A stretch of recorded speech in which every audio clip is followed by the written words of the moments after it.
something very interesting: money, finance, microfinance. And to hear all this, we have got three outstanding gentlemen who will be joining on the dais. I would like to invite one by one. I would like to request you to listen carefully about their introductions so that you can connect with them when they are discussing. The format is for 45 minutes. The panel will discuss and then the house will be open for questions. I would like to request Mr. Royston Braganza to please come up on the dais. He is going to be moderating the session. And some details about Mr. Royston. He is a very young and a dynamic gentleman. I have been knowing him for quite some few years. Mr. Royston Braganza has done his Masters in Management Studies from the Jamnalal Bajaj Institute of Management Studies. He has over 12 years of work experience as a banker. Prior to HSBC, he was with Citibank, where he worked for both the consumer bank as well as the corporate bank.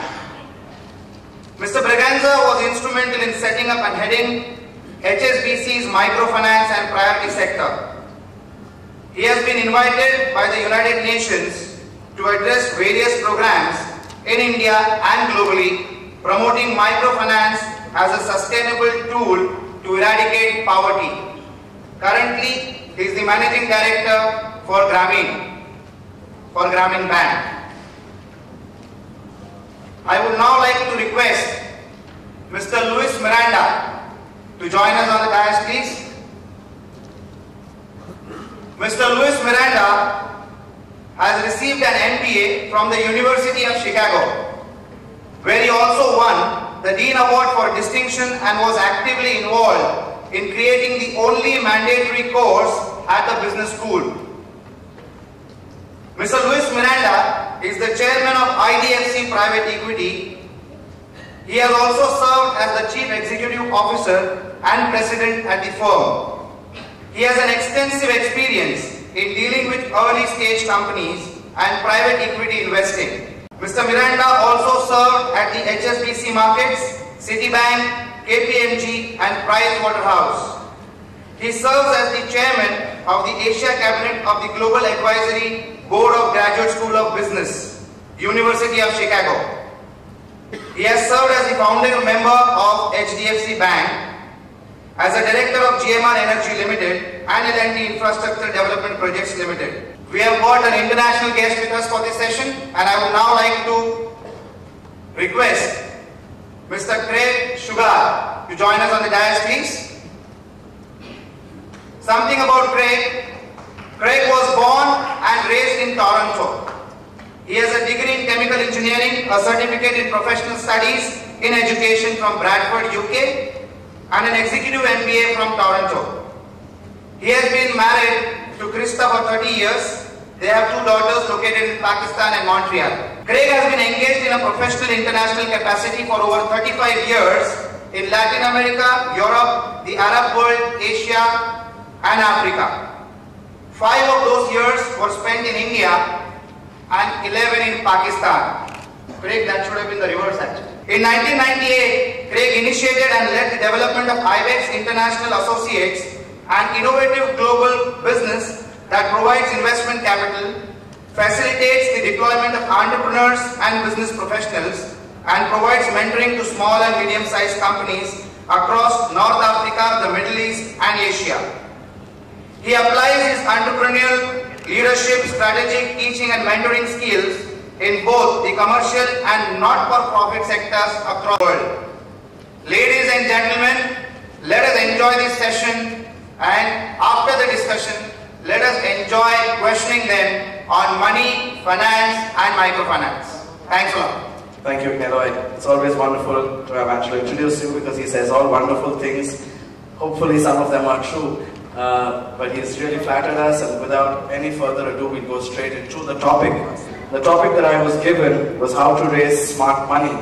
I think before we start, it's important to clarify that there is no such thing as smart money, but just smart entrepreneurs making money work for them, right? And so over the last day and over the coming day, you're going to be hearing different ways that entrepreneurs become smart so that this money works for them.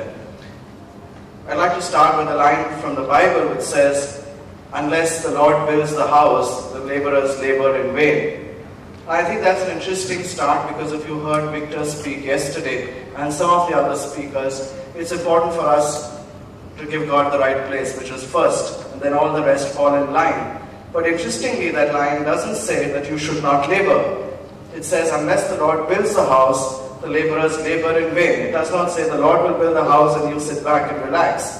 I think that's important for us to know, that our labor is equally critical, and our thought and our work is equally important in really putting together what needs to be built. And again, it doesn't matter on the size of the operation or the scale. What does matter is, are you enjoying what you're doing? Are you doing it right? And is it making a difference? Victor, are you here somewhere? But I think those were very inspiring. Is he around? Victor Pace? There you are. Those were the 3 tips you gave us yesterday, right? And that's so true, because it's important that what we take from these conferences is not necessarily all the theory, but some of these things that really make life-changing decisions and the way we work, and the way we operate, and the way we live. As we talked about smart money and the need to raise capital, it's important for us to also see and situate this conference in the SME space. And so I'd like the presentation, I have a 3-slide presentation that I want to share with you just to set the context. And we will change the format a bit. We will not go into 15-minute speaker sessions, but we'll just do 3 or 5 minute opening comments from each of the panelists, and then a few questions from me and then from the house, because I think it's important that we have as much of an engaged conversation as possible, simply because we've got 2 extremely accomplished people. Both Craig and Lewis are amazingly qualified people, and we should not lose the benefit of their presence. So if someone can help me to get... Friends, we would also like to make it more interesting by inviting Mr. Prabhu Guptara also to join the panel, who also is an authority on the subject. Can I please request Mr. Prabhu Guptara? He was the honorable keynote speaker yesterday, and I'm sure he will also add a lot of interest to the subject. Thank you, Prabhu, for joining us. I think it's always wonderful to get such deep and rich insights. Prabhu's been with UBS, I think, for 15 years now, and has done some remarkable work in the space of strategy and leadership. If the slides can come on, we can then. So today we touch upon the opportunity that is there in the inclusive space, in the SME space, just to briefly set the context, and then we'll dive straight in. Clearly, India looks very different today from what it was earlier. I think the increase in the upper middle class and the middle class is the huge opportunity that people are seeing. The slide gives you a good sense of that real India growth story, both in terms of economic viability, in terms of entrepreneurship. Unfortunately, the political story is not as good. The state of the economy is much better than the state of the state. And unfortunately, we've seen some of that play out in Parliament over the last few weeks when we watched the debate in both the houses of Parliament. But hopefully, those political clouds will clear and there will be some movement, and this political paralysis will go away. India has over 2 lakh SMEs, and so it's important for us when we have a conference of this magnitude and of this importance to understand what is it that would make SMEs stand out among these 200,000 that are there in the country. Over 6,500 are public companies, 1,000 plus companies with less than 500 crores of turnover. 70 to 80% are family businesses, and key concerns are always control, dilution of equity, and we have experts here in the panel and we'll quiz them on some of these aspects. The excluded space, the space that Grameen is passionate about, and just for the record, I head Grameen Capital in India, not the Grameen Bank, because the bank is in Bangladesh, but we don't have a bank in India, and so we have Grameen Capital, which I'm the CEO of. The microfinance industry has grown by leaps and bounds. The RBI study talks about close to 50% of Indians who don't have access to a basic bank account. And so through microfinance and various initiatives that help the poor to access whatever they can in terms of financial inclusion, we've been able to put more than 30 million clients today on the microfinance map in the country. Having said that, these are very, very well poised to now move to the next level, which is the SME space, and really take hold of this great economic opportunity that India affords. The micro housing space again is extremely important, and the demand for affordable housing is another huge opportunity. Affordable health, affordable education. Lewis and myself were speaking a few minutes ago about the entire ecosystem in the inclusion agenda. And so those of you who are coming from Dubai and overseas, we invite you to look at these opportunities that are there in the inclusion space: affordable health, affordable education, technology for the bottom of the pyramid, micro housing. These are themes that are really critical as we help each other. I think the bishop spoke last evening about what are we doing for ourselves as a community, what are we doing for ourselves as Christians. And my question in addition to that would be, what are we doing for Christ? And Christ is in the poor, and Christ is in the marginalized, and Christ is in the excluded. And so maybe even more than what we should be doing for the Christian community is what are we doing for the excluded community, people who are below the bottom of, below the poverty lines, less than $1.25 a day. We have close to 300 million people in that range in India. Let's not look outside, but let's see the opportunity that is there. And while doing good, you can also do well. Build a business that serves the poor. There are great examples coming from Professor Yunus at the bottom of the pyramid, not only Grameen Bank, but Grameen Danone, Grameen Veolia, Grameen BASF, making water available, making nutritious food available. I've seen the prototype with Grameen Adidas, which was a $1 shoe that the poor children can wear so that they run around barefoot and diseases enter through the cracks in their feet. That can be taken care of. So there are huge opportunities to not only do good, but also do well. And maybe the last slide that I'll end with is the need for this so-called smart capital or growth capital. How do we access this type of capital? Do we have mezzanine funding available? Do we have the venture debt available? When does equity come in? And all these, hopefully, that will be addressed in today's panel.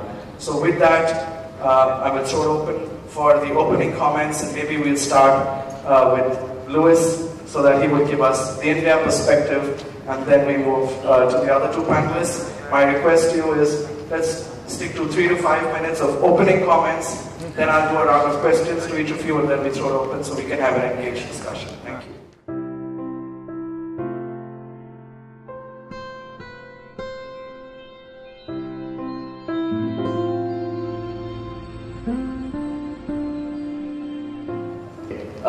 Good morning, everyone.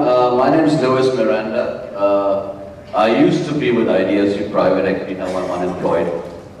And I came back to India in '89. And after finishing my MBA in the US. And I came back basically because if I wanted to do something, I wanted to do it back in India. And over the years, I've been involved with setting up a couple of companies. Not really a true entrepreneur because I leverage other people's money to do it. And the reason for doing that was really so that I could have impact. Impact is not necessarily just monetary reward, but rather having an impact on the way the business is run. So the first startup I was involved with was a company called HDFC Bank.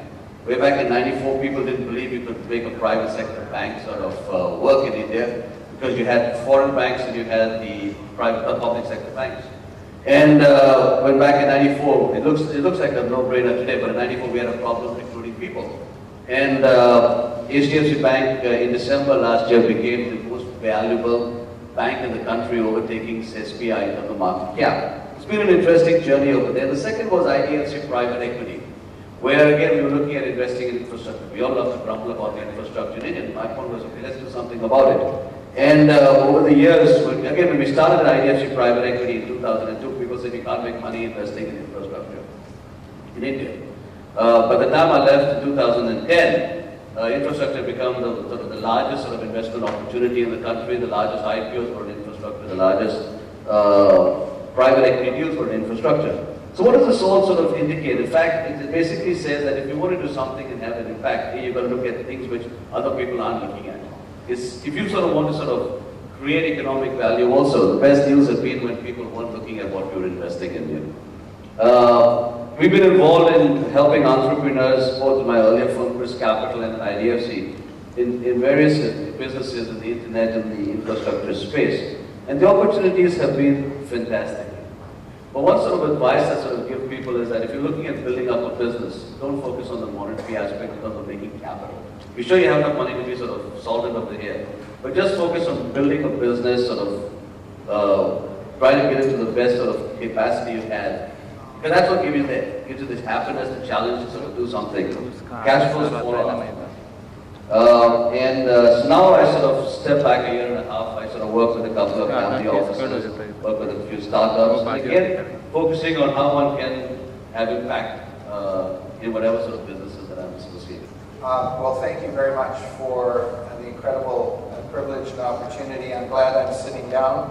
I'm not sure my knees would stand the pressure of being in front of such a wonderful group of people. My name is Craig Shugart. I'm from Canada and first came to India in 1979.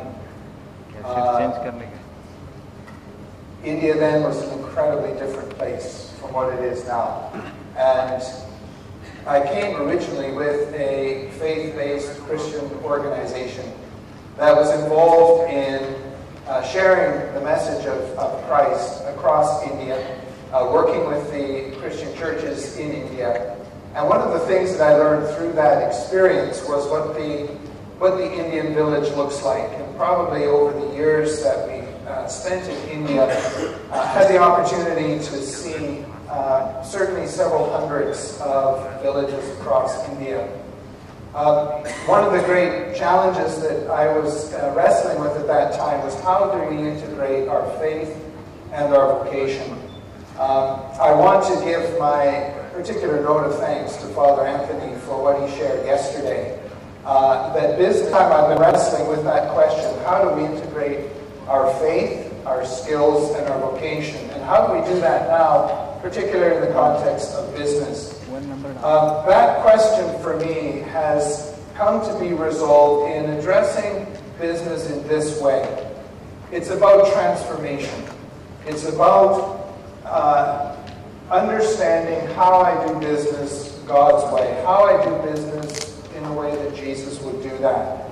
And so I'd like to change in a sense, the title of this session to think not so much about smart money, but to think about wise money. Anyone can be smart. It's a very, very different thing to be wise. And I believe that as Christians, that's what God wants us to be. He wants us to be wise and not just smart. But I'd also like to change and broaden the context of our thinking this morning, not just about capital being about money, but that in fact there are 7 forms of capital, and I'll just list them. One of the disadvantages of coming on the second day is that many other people have said what you have been planning to say. And to be very honest, even at 8:15 this morning and at 9 o'clock this morning, as the brother Claudius has shared so many very powerful things about money. This is the seed thought that I'd like to leave with you as you think about raising capital for your business. I'd like you to think about the strategic integration of 7 types of capital. There are, in fact, 7 types of capital that you need to raise and to integrate for your business. Let me just very quickly name them. The first is human capital. I was on a flight from London to Central Asia and had originally got kicked off the flight and then got the last seat on the plane and ended up sitting beside one of the leading economists in the International Monetary Fund. And he was reading a thick book on economics, and I was reading my Economist magazine. You know, on planes you sort of wonder, can you have a conversation with this person? So as I looked at him, at John, saw what he was reading, and he looked at me and saw what I was reading, thought, oh, we might be able to have a conversation here. As we flew together for 5 hours, he began to ask me, what do you do? What do you do in IBEX? And IBEX is a global investment fund. We invest in Christian-owned, managed, and led companies in some of the toughest countries of the world. And after a long conversation, he asked me, he said, how do you decide what companies to invest in, what projects to invest in? And I said to him, John, we do not invest in projects per se. We invest in people. And, you know, in any conversation, there's going to come this time when it's either a turn on or a turn off. And I knew at 39,000 feet at that moment that that was the time when he wanted me, Jesus Christ wanted me to bring his name into the conversation. People will talk about God until they're blue in the face. It's quite another thing to talk about Jesus Christ. And so I knew at that time that that was what I needed to say. And so I said to him, John, we invest in businesses that are led by people who share the passion and the love and the ethic of Jesus Christ. And at that point, you know, I wondered, that might be the end of the conversation. This guy's going to say, this investment banker is a nutcase. That's the end of the story. And he would go back to his book and I would go back to my magazine. But quite astonishingly, he said to me this. He said, Craig, I believe that there is such a thing as true truth, but I just don't know what it is yet. And you have told me your belief that true truth resides somehow with Jesus Christ. That's very, very fascinating. But then he said to me the second thing that almost blew me out of the plane. He said, the way IBEX is investing in people, as opposed to just projects, is exactly what the IMF should be doing. And so I want to put the emphasis on the human capital. Business is fundamentally about you as a person, about your passions, about your commitment to do business the way Jesus would in a country, in a context where that can be very, very difficult. The second kind of capital that I would refer to is social capital. Many businesses are much too independent-minded. And one of the greatest sources of capital in your business that you need to continue to make sure you are raising is social capital. The relationships, the networks that will enable you to see market doors open, to see wisdom being provided to you, to seeing, in fact, a whole range of strengths and inputs into your business. That leads me to the third form of capital that your business needs. And I will call that intellectual capital. Many businesses have lots and lots of money, but they don't have the advice, they don't have the mentoring, they don't have the intellectual capital that God has provided to many, many people to come alongside of you. So make sure that in raising smart capital, you're raising and maintaining that intellectual capital you need in your business. The fourth form of capital is spiritual capital. And again, one of the questions that I ask businessmen and women who come to me, I say, do you like to make money? And they say, this is a trick question, right? We're talking about transforming society. We're talking about serving the world. And you're asking me if I like to make money. Surely the answer must be, no, I'm not particularly concerned about making money. And when you say, no, I don't like to make money because you think it's a trick question, you know, wrong answer. The answer is, yes, I do like to make money. But the question is, how are you going to make that money? How much money are you in pursuit of? And what will you do with the money you make? These are fundamentally spiritual questions. These are questions of the heart. The book of Proverbs says that above all things, guard your heart, for out of it are all of the other issues of life. Spiritual capital, prayerfulness in your business. I've never seen a business that we've invested in which there have not been the fingerprints of God all over that business. It is God who rescues your business. It is God who gives you the creativity for your business. It is God who will give you the moral foundations for your business. And this spiritual capital can very quickly be depleted, and it's very hard to get it back. It takes a lifetime to make a reputation, but it can be destroyed in 5 minutes. The spiritual capital must not be neglected. And then the fifth form of capital is financial capital, the thing we don't like to talk about. How much money do you need? Where are you going to get it from? How are you going to use it? Is that clean capital or dirty capital?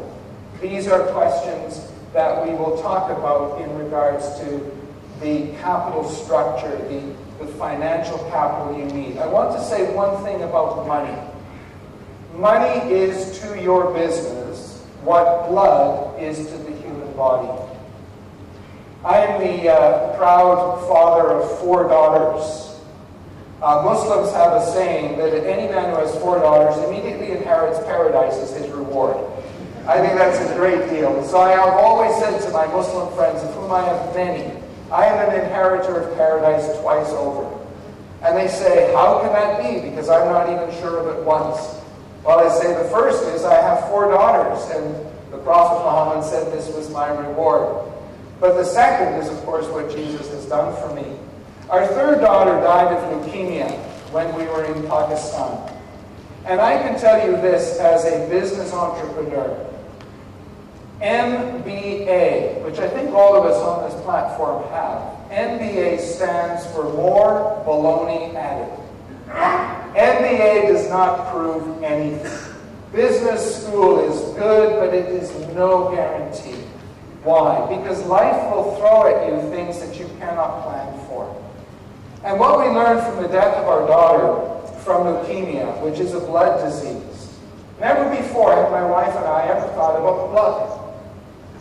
But you think about blood when you've got too high blood pressure or too low blood pressure, when you have a disease of the blood, when you are in a traffic accident and it is gushing out of your veins. That's when you think about blood. In business, money is not the main thing. Money to your business is like blood to your human body. The main point of your business is why it exists. To serve the marketplace, not to be served by the marketplace. And you need blood in your human body in order to live life the way God meant you to live it. And you need money in your business to run the business the way it needs to be run. But it is not the be-all and end-all. Very quickly, the 6th and 7th forms of capital that are often overlooked, first of all, is natural capital. The air, the water, the land that God has provided for us to use for His glory. Business, as Christians today, must take into consideration our treatment of the environment. Are we returning to nature the natural capital insofar as can possibly be done in the same way we received it from nature in the first place? This is a Christian issue. This is an entrepreneurial issue. You must think about your impact on the environment. And then finally, infrastructural capital. As you capitalize your business, you need to ask yourself the question, where is the transportation? What is the power? What is the electricity? What is the water? What is the access to markets? And so on. And this, of course, this infrastructure will lead you very knowledgeably to make harder decisions because the infrastructure may not be what it is, but you are called into that situation in order to serve it. I don't believe that our calling as Christians in business is to go to the easy place, where purely from a conventional perspective we stand the greatest chance of success. It may well be that God is going to lead us to do business in harder places. As a global investment fund, we are investing in countries like Yemen, Egypt, Tajikistan, Laos, places where conventional markets are not prepared to go because the risk is too high. There are prejudices and biases against doing that, but we go because God calls us there. And so that is a brief overview of some of the issues I think you need to take into consideration as you think about capitalizing your business, whether it is in a startup or in a growth phase. Thank you again for this opportunity to be with you and to engage with us.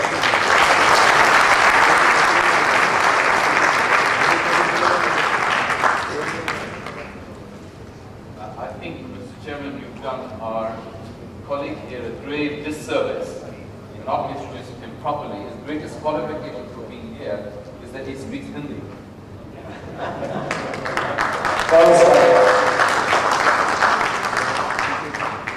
But that was an outstanding talk from him, wasn't it, in terms of covering the different kinds of companies. And is it on? It's on. I would just like to add two things to what Craig has shared. The first is that business, the way Jesus wants it done, is unfortunately not the way Christians often do it. And I find a lot of Christian businessmen who are not doing business the way Jesus wants it done. I do find many non-Christians, Hindus, Muslims, atheists, whatever, who are willing to do business the way Jesus wants it done. And you know, I worked for a bank for 15 years, I retired last year, and various people have approached me to be a mentor to their businesses. And my question to them is always, what is the ethical, moral, spiritual basis on which you want to run your business? And if the ethical, moral, spiritual basis is one that I'm in sympathy with, then I will happily consider, being involved with you, otherwise I won't. And whether the person is a Christian or not is irrelevant, for reasons that you'll understand from what I've said. What I find most interesting, and many, I think about 90, there are about 90 students, I think, here, and maybe some of you are not students, but are just thinking of starting a business. Others, of course, will start businesses and maybe struggling.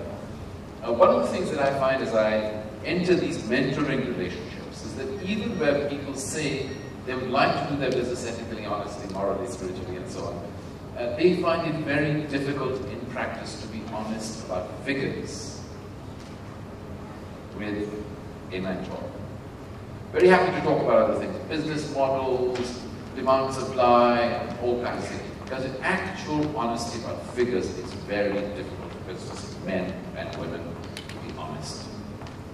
And the reason is because it's too close to the bone. It's very, very difficult to honestly say, this is the real situation today. And the thing is, no mentor on earth can help you if you're not prepared to be honest about the actual financial situation.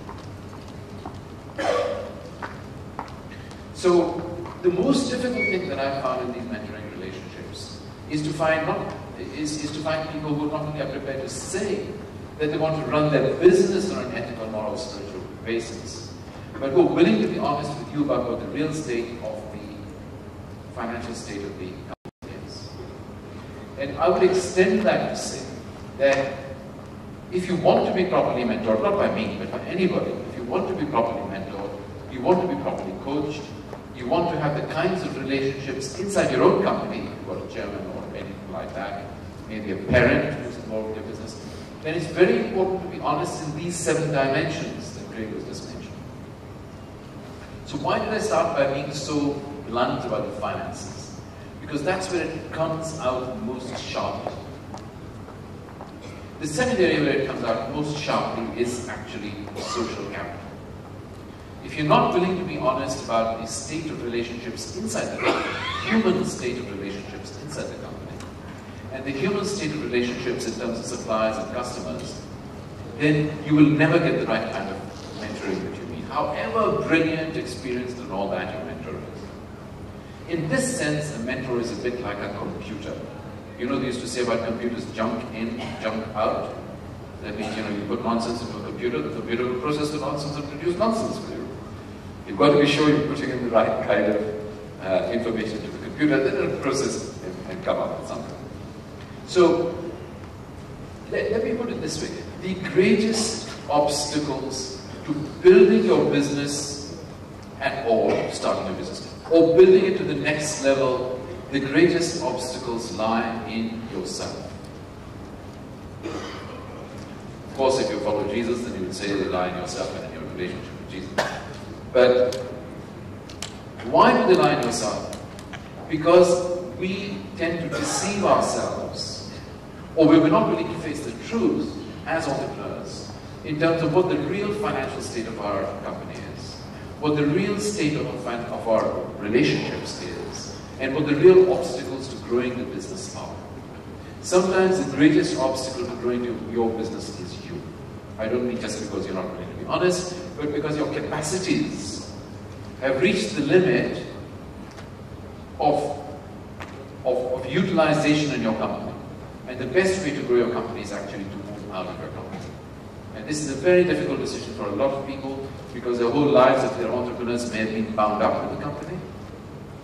And so you start your business at 20 or 30, doesn't matter, you've been involved with it 20 or 30 years, you've built it up to a certain level. And now it's very difficult for you to let it go because it's your whole life. You're scared to let it go. You don't know what it will do to you to let it go. You don't know if you can live without your business. What will you actually do with your time if you let your business go? And these things then become the blocks of growing the business. Some people even find it difficult to let the business go to their son or daughter because they don't know how far they can really trust their son or daughter. Not because they don't love their son or daughter, but really because they don't know how far they can trust their son or daughter. And moving family businesses to professionals, professional managers of business, that is the reason why it's so difficult. So depending on what state your business is in, whether you're starting a business, whether you're in the business in the middle of growing it, or whether you've grown your company or business to the level where it needs professionals to come in, there are different challenges. But in each case, it boils down to how honest you're prepared to be with yourself, about the finances, about your relationships. The most difficult challenges to handle are not the outside challenges. They are difficult enough. But the most difficult challenges are those in relation to yourself. Thank you so much, Prabhu. And yes, indeed, a generous round of applause. What I'd like to do now is to bring a little more sharper focus onto the topic, which is raising of smart capital and smart capital. I think Prabhu's point on the various stages of business is a good segue into that, where I'd like to ask Louis, really, given that there are various stages of evolution of a company, what is the right stage from an equity perspective in terms of when should you dilute, when should you raise external capital, what is the right time, what are the right valuations, and so just your thoughts in terms of evolution of a company. I'll pass the mic to you. But given your wide experience across the range from startups to growth capital, maybe you could share some insights with the entrepreneurs here for those struggling with that question. Can we have the other mic working as well? It's just easy. I guess the first point is start with your own money. Because when you start with your own money, you realize how important money is. And you become more careful. A lot of people who raise money from others, from friends, family, etc., sort of tend to sort of feel the pain less when you're sort of doing badly. So when you put your own money, when you have limited money, it sort of helps you focus more.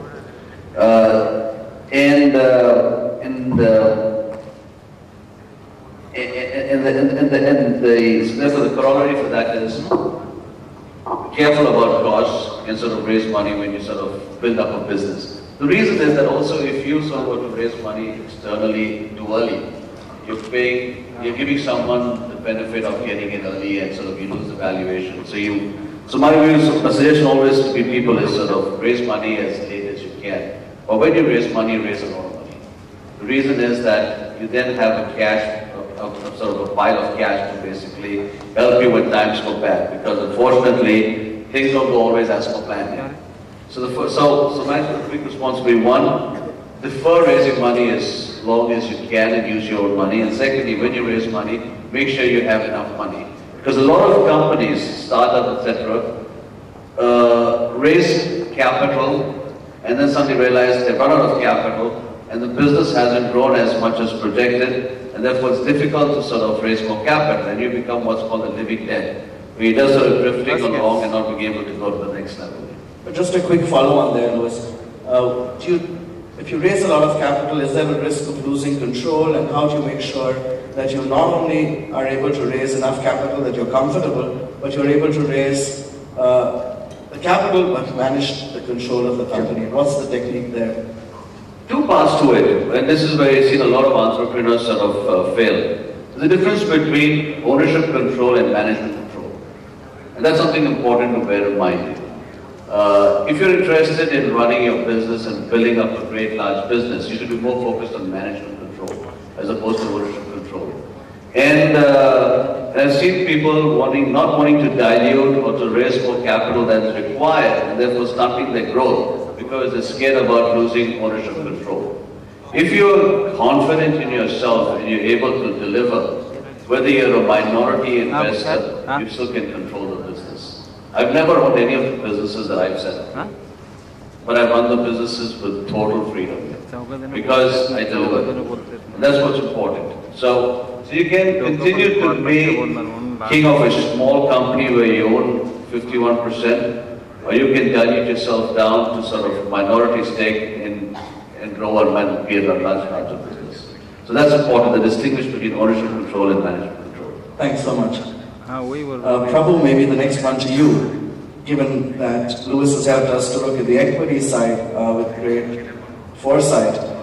On the debt side, and given your experience in the banking sector, what do you think would be the products that entrepreneurs should look at in terms of, should it be plain vanilla banking funding, should it be bonds, should it be CPs? What are the structures, and at what stage should one look at a variety of debt structures as compared to just bank funding? Of course, bank funding is of different sorts as well, from just simple bank loans and overdrafts. And a lot of people starting off should think carefully whether they're going to do loans or overdrafts. And then, of course, there is this very tricky form of capital at the startup level, particularly if you're an individual startup.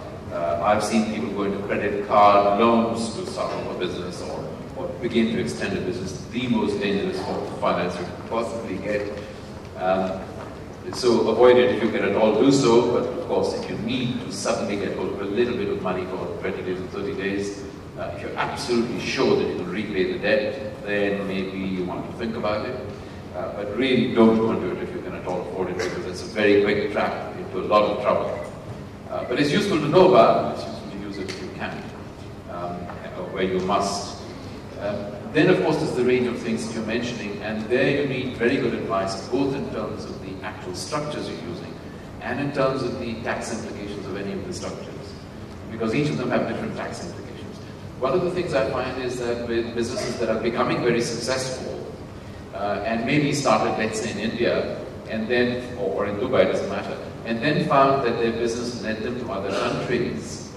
One of the things that they very often don't think about is international tax efficiency. Because of course there are different tax regimes in different countries, and the taxation depends on where your businesses are being taxed. So you can rationalize tax efficiency globally if you think about it at the point where you begin to go into international business. Maybe not just in terms of export, but the moment you start manufacturing, mining, project management, anything like that, where you're really buying services and buying goods in other countries particularly, it's good to start thinking about international taxation right away. You may not do anything about it initially, because obviously it all costs money to set up international tax structures. And at what point it becomes optimal depends on which country is concerned. But it's good to start thinking about it the moment you start going abroad, because that has a huge impact on profitability. Obviously, you've got to run a profitable business in the first place before you start worrying about tax. But it's good to start thinking about it. And there is an ethical issue around tax, because you can be so creative that you're really at the margins of ethics. So you've got to handle that issue carefully, because the Bible tells us very clearly, Jesus tells us very clearly, that we should give Caesar's due to Caesar. Yeah, you remember the story. We have to give Caesar's due to Caesar. So it is perfectly proper for us to minimize tax. It is wrong for us to avoid tax. So as long as we're doing things in a rational, sensible, human, defendable way, publicly defensible way, then we're okay. I haven't gone into details about questions about any particular sectors that you're mentioning because there are too many wrinkles and complications in each of them to think about. Maybe something to add. Thanks, Prabhu. I think that's great insight in terms of risk capital and using the credit card or some of them. The question to you, Craig, given your experience in India and Pakistan, it's a tough one. When is the Pakistan government going to fall? Sorry. Now, just wanted you to give us a perspective, given we've seen some recent studies come out of the World Bank in terms of setting up of businesses. In the Indian subcontinent, the number is close to 80 days as compared to a few hours in London or in Oslo or some other cities. So what would you see as the biggest challenges to setting up a new business, and especially with a focus on the financial side?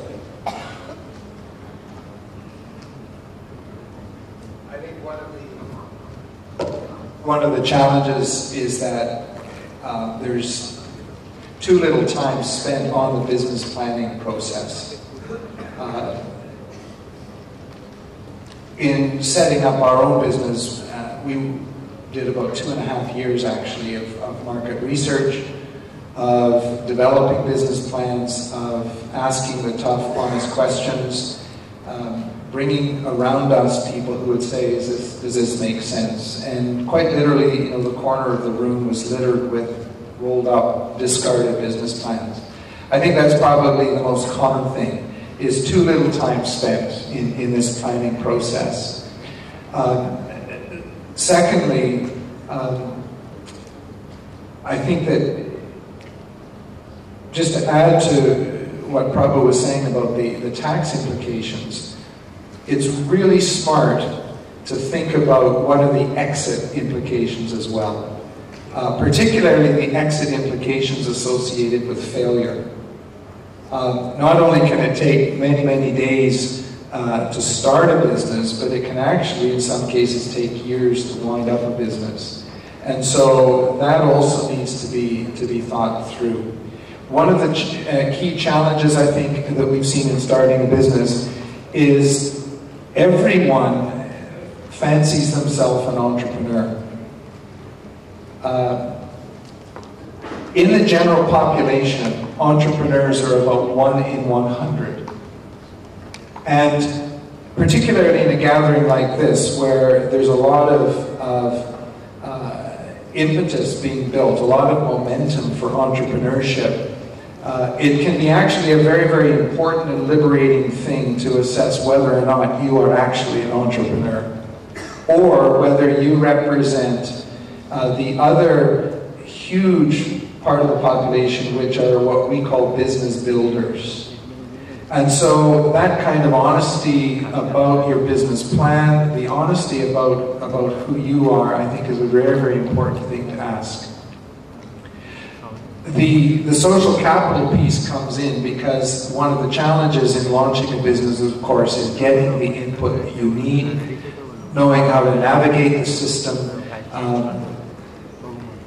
getting the kind of advice that you need of a legal sort, of a financial planning sort, building the team of people around you who are like-minded. Finding like-minded investors, I think, is very, very critical. And the difference between ownership and management is a critical thing to decide. But not only that, understanding who your investors and your co-managers are going to be. Do they really share that like-minded vision with you? If they don't, then you're asking for trouble in setting up your business. So those would be some of the challenges. It does take time, and anything that's going to be done well, I think going back to Claudius's comment about flying, you can build a very short runway and the plane can take off very quickly but carry a very light payload. Take the time to build the runway, which can be frustrating, but then when the plane does take off, it can carry a much heavier payload.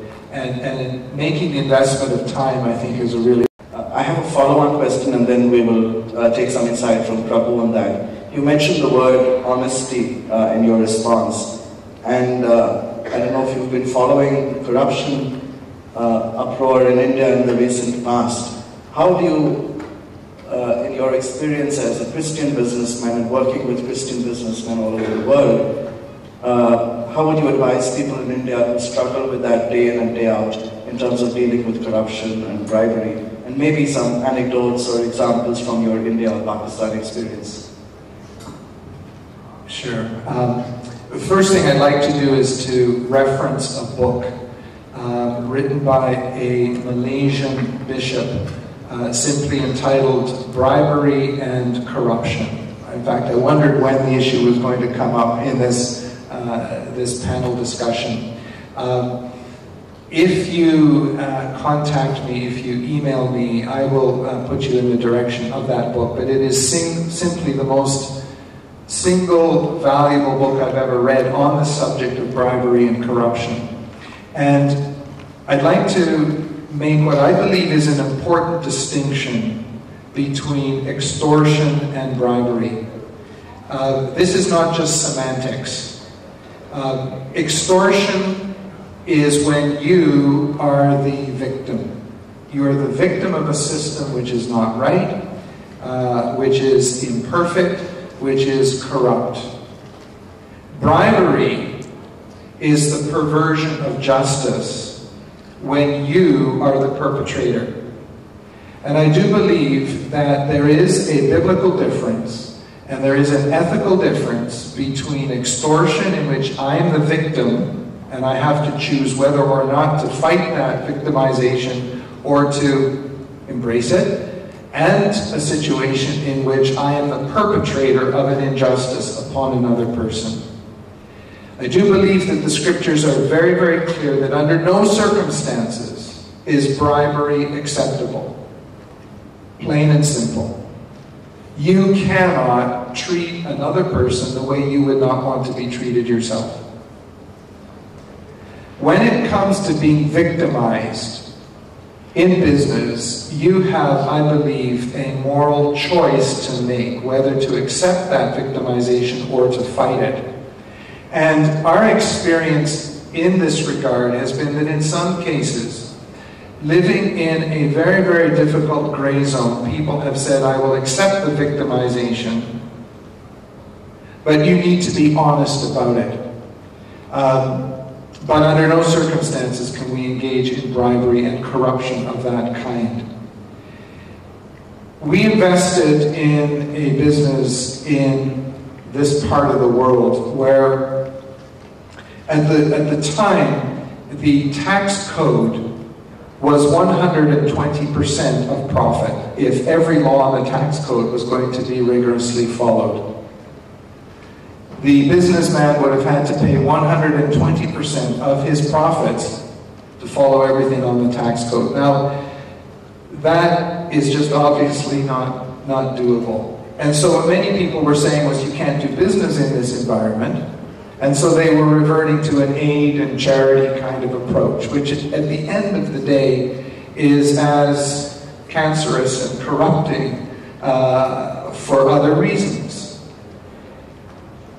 We surrounded this businessman with rigorous, honest mentoring. We made sure that the truth was being told and that there was honesty about the figures.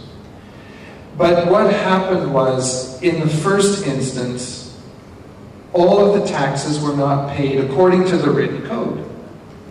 But because taxes were being paid, that businessman then was able to be at the table with policymakers, with government officials, and here's what happened. The senior-most tax officer in the country came to the business, camped out at the business for 2 weeks. The senior-most tax officer in the country had heard from her department employees that none of them wanted to do the audit on that business because none of them were making money off it. And they weren't able to find anything wrong in the business, but she figured that there was something they were missing. So she said, I will do the tax audit personally. And she camped out at that business for 2 weeks. And she went through everything and found nothing whatsoever. Now here are the two things that are important. Number one, everything on the tax code was not being followed. It couldn't be for the business to stay in business. But what she did find was absolute honesty. And as a result, she came into the office and she asked the managing director and his wife what was going on. And they shared with the senior-most tax officer in the country their commitment to do business the way Jesus would do it, but that the tax code needed to be changed so that they could comply more fully. As a result, this woman herself became a Christ follower. And as a result, over a period of years, the tax code began to change. You cannot influence policy unless you're at the table. It's a gray zone issue. It's a tough, tough issue. And I will not, from this platform, give a dogmatic statement because it's far too complex. And as Prabhu has said, there's far too many wrinkles. But differentiating between victimization and causing others to be victimized is a fundamental biblical difference. And beginning with sorting out those differences, I think, can be a helpful way to start the conversation. Thank you. Prabhu, you had some insights on the same topic. Yes, I was only going to add that in addition to extortion and victimization, there is also gift giving. And in our culture, of course, we do give gifts. So we need to think through the difference between gift giving, bribery, and extortion. And in my book, gift giving is when I give somebody a gift of, let's say, a box of chocolates when I visit them, and I expect them to offer me a cup of tea or a dinner or whatever when they come to visit me. That is gift giving. Right? It's not an exchange where I expect a favor out of turn, right? But it's a relationship. And a relationship is where I am offering a small token of my appreciation of the relationship, or a birthday gift or something like that for his or her child, and I expect the same from the other person in return. That's gift giving. We need to be quite clear about these differences in our own minds, and be clear whether we're giving a gift of that sort, which expresses and builds up a relationship, or we're giving bribes, or we're becoming victims of extortion. One of the things in India that we, I think, can be quite proud of is that there are many new structures being built which enable us to resist extortion much more effectively. For example, if you're not aware of it, there is a website called I Paid a Bribe. Go and look it up. And if you're ever in a situation where you are being victimized and you've had to pay a bribe of that sort, extortionate sort, the least that you can do is register it on that website. Because that builds up the data of factual knowledge on the basis of which policy changes can be pushed through the government. Sometimes successfully, sometimes unsuccessfully, but at least there's a body of facts on the basis of which policy changes can be put in place. The second thing to think about is you cannot always resist extortion, however honest you are as an individual. You cannot always change laws and policies, however brilliant you are as a business leader. You can only do this in collaboration with others. So if there are particular laws that are, or practices that are forcing you to submit to extortion, then go and discuss this in KEF or Diamond or whatever, formally or informally. Discuss it in your association of, professional association, or in your Chamber of Commerce, or in your industry association, and see if you can get other members of the association exercised about this. Initially, just by sharing experiences. You can't go in as a kind of crusader, evangelist, changer of the system. But just go in and say, look, I've got a problem, have you got the problem too? And can we not get some people around the table to share this problem? And if you can get half a dozen people to sit around the table and simply share the problem, you begin to generate the kind of energy by which maybe a whole association says, why can't we do something about it? Could we not represent this to the government? Put the changes in such a way that we actually move the system forward.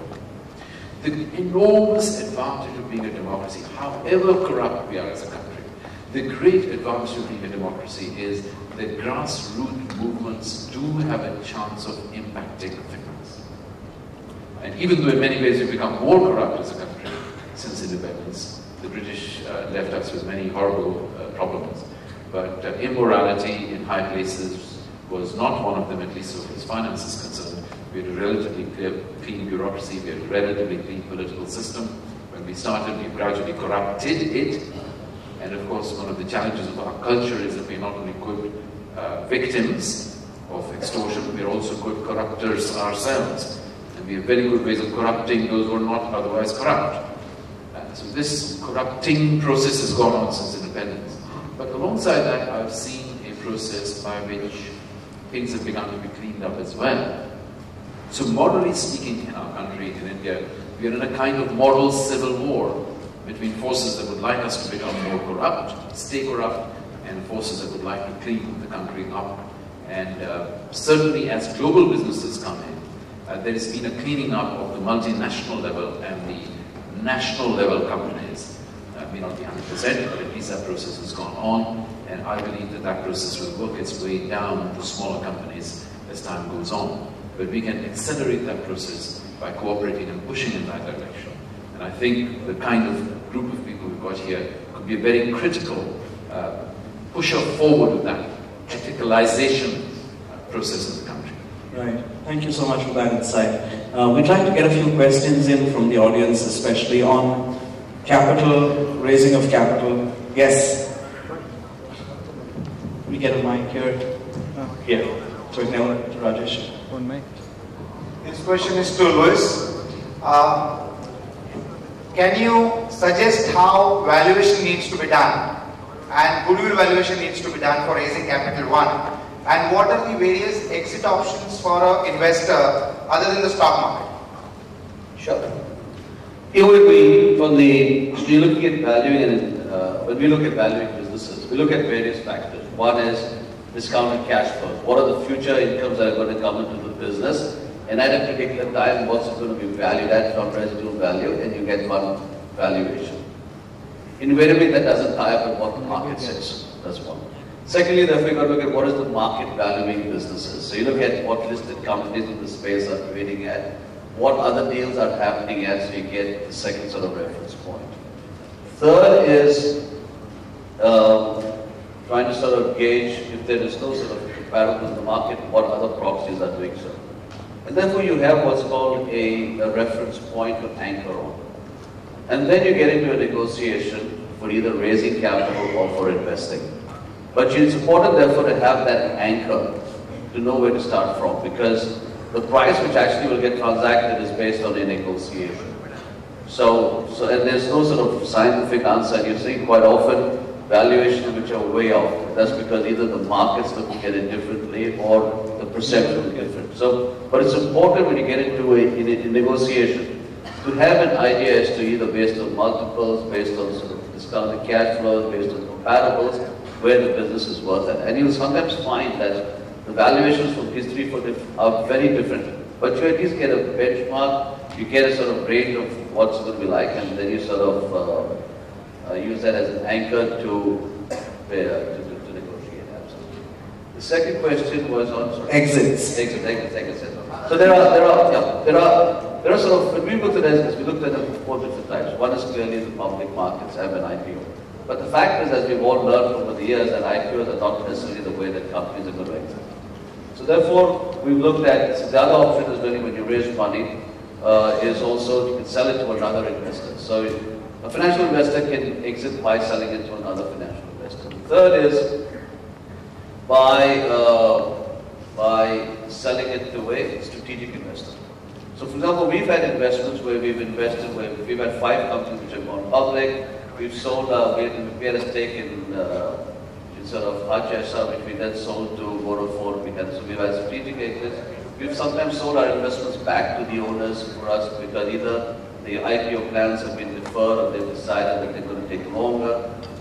So these are really the 4 which we've looked at. So for an entrepreneur, it's an IPO, it's a sale to another investor, it's a sale to a strategic investor, or it's basically, and the sale to a strategic investor could also be just like part of an M&A, so to get acquired by another larger company. Thanks, Louis.